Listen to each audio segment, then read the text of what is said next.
Mundo Espírita. Capítulo 3. 1. El alma después de la muerte. Pregunta 149. ¿En qué se transforma el alma en el instante de la muerte? Respuesta. Vuelve a ser espíritu, vale decir, reingresa al mundo de los espíritus que temporariamente había dejado. Pregunta 150.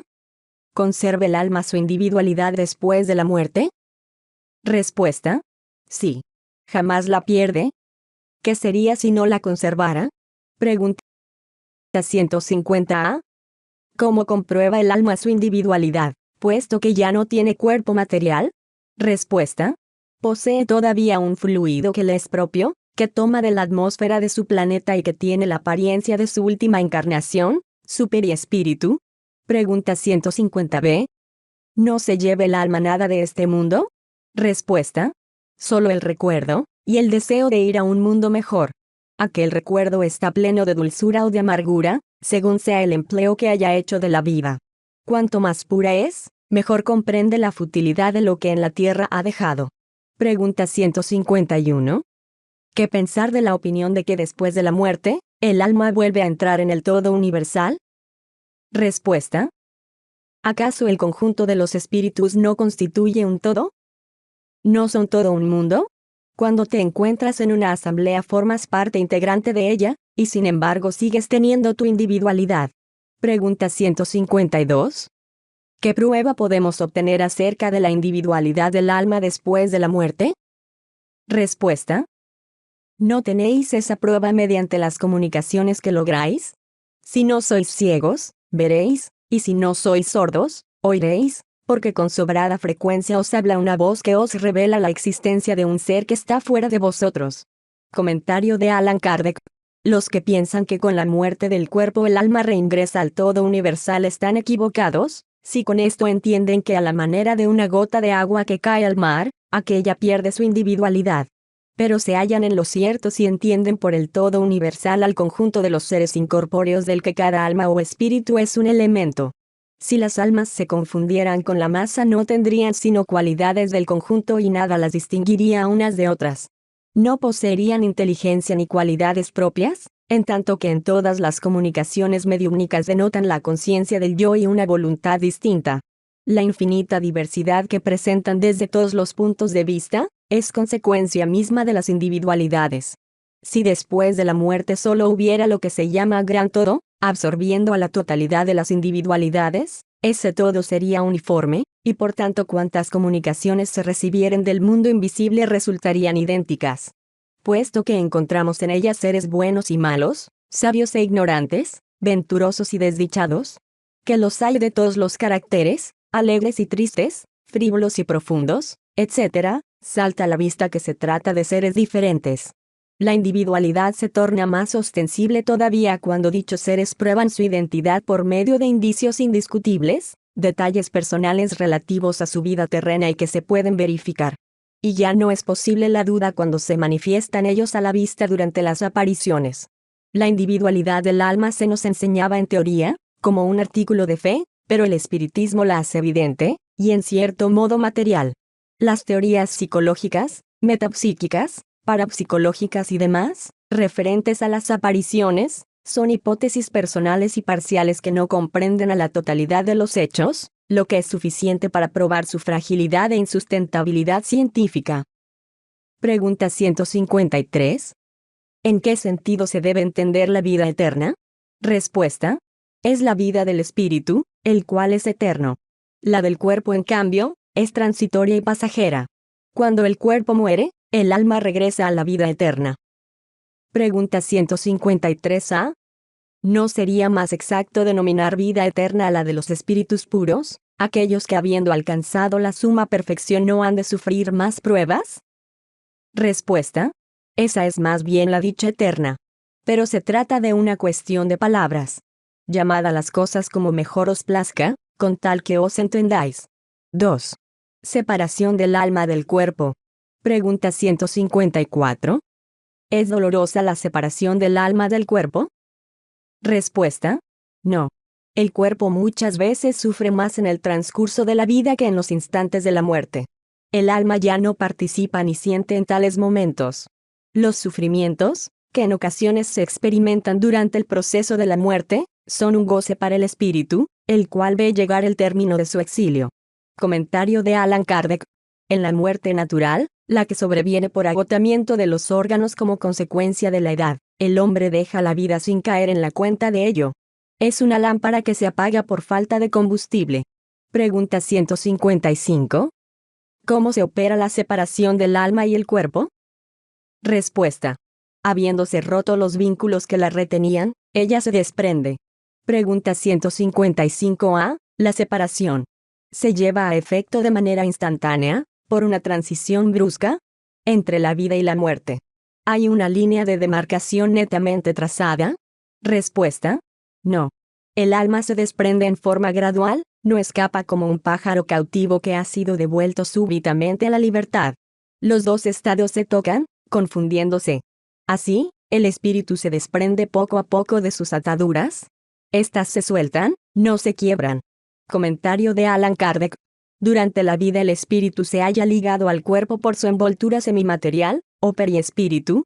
La muerte destruye solo al cuerpo y no a esa segunda envoltura, la cual se separa del cuerpo cuando cesa en este la vida orgánica. La observación ha probado que en el proceso de la muerte el desprendimiento del periespíritu no se opera súbitamente por completo. Solo se realiza en forma gradual y en un plazo muy variable, según los individuos. En algunos es bastante rápido, y se puede afirmar que tal proceso de liberación se cumple en unas pocas horas.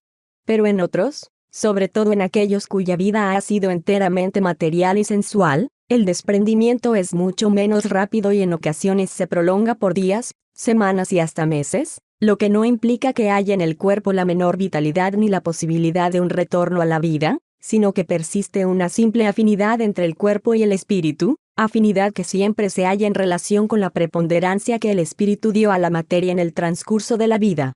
En efecto, es razonable pensar que cuanto más se haya identificado el espíritu con la materia, tanto más laborioso le será el separarse de ella, mientras que la actividad intelectiva y moral y la elevación de pensamientos operan un principio de desprendimiento, incluso durante la vida del cuerpo, y cuando llega la muerte, la separación es rápida. Este es el resultado de los estudios hechos sobre todos los individuos observados en el momento de la muerte. Esas observaciones prueban, inclusive, que la afinidad que en algunas personas subsiste entre el alma y el cuerpo es a veces sobremanera penosa, por cuanto el espíritu puede sentir el horror de la descomposición de la materia. Este caso es excepcional y propio de ciertos géneros de vida y de algunos tipos de muerte. Se presentan ciertos suicidas. Pregunta 156. ¿La separación definitiva del alma y del cuerpo puede tener lugar antes de haber cesado por completo la vida orgánica? Respuesta. Durante la agonía, en ocasiones el alma ha abandonado al cuerpo. Solo queda entonces la vida orgánica. El hombre no tiene ya conciencia de sí mismo, y no obstante le resta aún un soplo de vida. El cuerpo constituye una máquina movida por el corazón, y existe en tanto el corazón hace circular sangre por las venas, no necesitando al alma para ello. Pregunta 157. En el proceso de la muerte, ¿tiene a veces el alma una visión o éxtasis que le hace entrever el mundo al que va a reingresar? Respuesta. A menudo siente el alma quebrarse los lazos que la ligan al cuerpo. Realiza entonces todos los esfuerzos para romperlos por entero. Ya desprendida en parte de la materia, ve desarrollarse el porvenir ante ella y goza de antemano el estado de espíritu. Pregunta 158. El ejemplo de la oruga, que primero se arrastra por la tierra y después se enclaustra en su crisálida, en estado de muerte aparente, para renacer con una brillante existencia, puede darnos una idea de la vida terrenal, luego la tumba y por último nuestra nueva existencia. Respuesta. Una idea aproximada. La comparación es buena, pero no habría que tomarla al pie de la letra, como con frecuencia 6.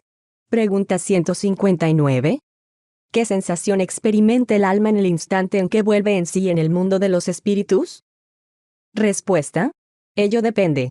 Si practicaste el mal con el deseo de realizarlo, te sientes en el primer momento muy avergonzado de haberlo hecho. Pero es muy diferente para el justo. El alma del justo está como aliviada de un gran peso, porque no teme ninguna mirada escrutadora. Pregunta 160. ¿Vuelve el espíritu a encontrar de inmediato a aquellos que conoció en la tierra y que murieron antes que él? Respuesta: sí. Según el afecto que por ellos sentía y el que le profesaban a él. A menudo acuden a recibirlo al retornar al mundo de los espíritus y le ayudan a desprenderse de las envolturas de la materia. Además, vuelve a encontrar a muchos que había perdido de vista durante su estancia en la tierra. Ve a los que están errantes y va a visitar a los que se hallan encarnados.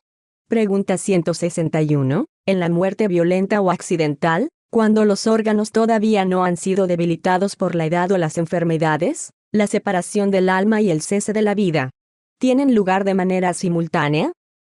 Respuesta: por lo general ocurre así, pero en todos los casos el lapso que los separa es muy breve. Pregunta 162. Después de la decapitación, por ejemplo, ¿conserva el hombre durante algunos momentos la conciencia de sí mismo? Respuesta: muchas veces la conserva por algunos minutos, hasta que la vida orgánica se haya extinguido por completo.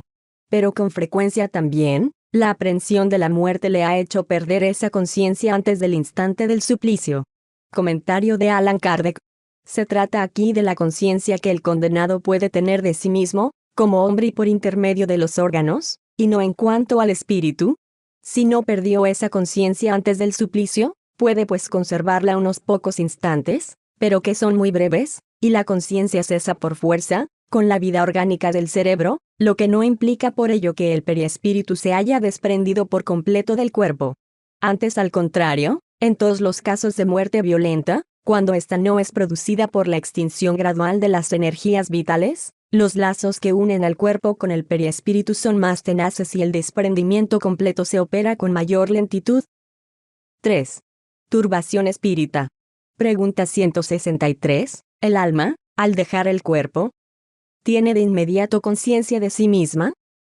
Respuesta: conciencia inmediata no es el término adecuado. Permanece algún tiempo en estado de turbación. Pregunta 164. ¿Todos los espíritus experimentan en el mismo grado y durante un lapso idéntico la turbación que sigue a la separación del alma y el cuerpo? Respuesta: no. Ello depende de su elevación. El que está ya purificado vuelve en sí casi inmediatamente, porque se ha desprendido de la materia durante la vida del cuerpo, al paso que el hombre carnal, cuya conciencia no es pura, conserva durante mucho más tiempo la impresión de esa materia. Pregunta 165. ¿El conocimiento del espiritismo ejerce influencia sobre la duración más o menos prolongada de la turbación? Respuesta: una influencia muy grande, por cuanto el espíritu comprende de antemano su situación. Pero lo que más influye es la práctica del bien y la conciencia pura. Comentario de Allan Kardec. En el momento de la muerte todo es al principio confuso. Hace falta al alma algún tiempo para recobrarse. Se halla como aturdida, al igual que el estado de un hombre que saliera de un sueño profundo y que tratara de darse cuenta de su situación. La lucidez de las ideas y el recuerdo del pasado le vuelven conforme se va borrando el influjo de la materia de que acaba de desembarazarse, y a medida que se disipa la especie de niebla que oscurece sus pensamientos. La duración de la turbación que sigue a la muerte es muy variable. Puede ser de unas pocas horas como de varios meses, y hasta de muchos años.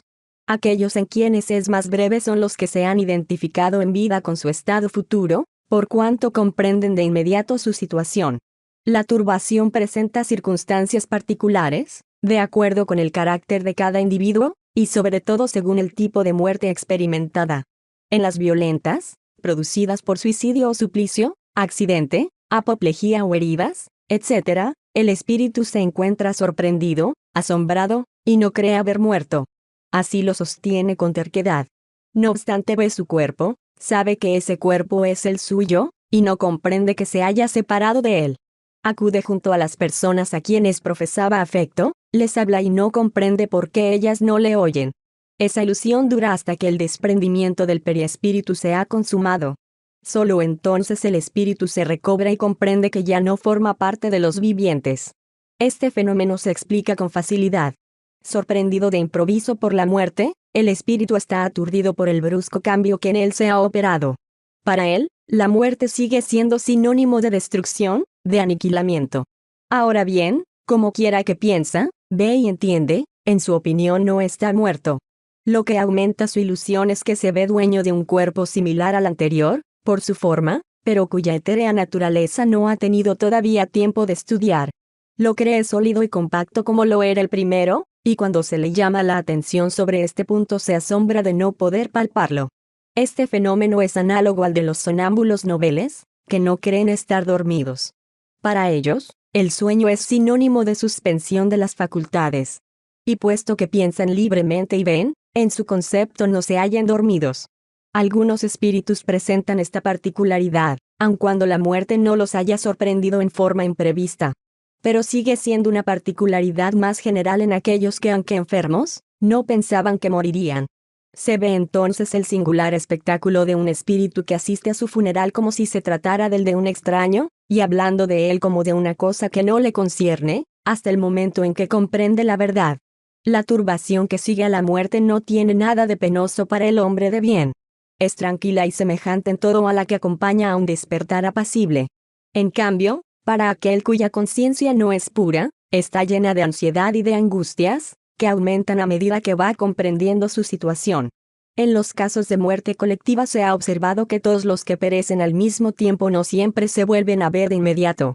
En la turbación que sigue a la muerte, cada cual va por su lado, preocupándose tan solo de aquellos que le interesan.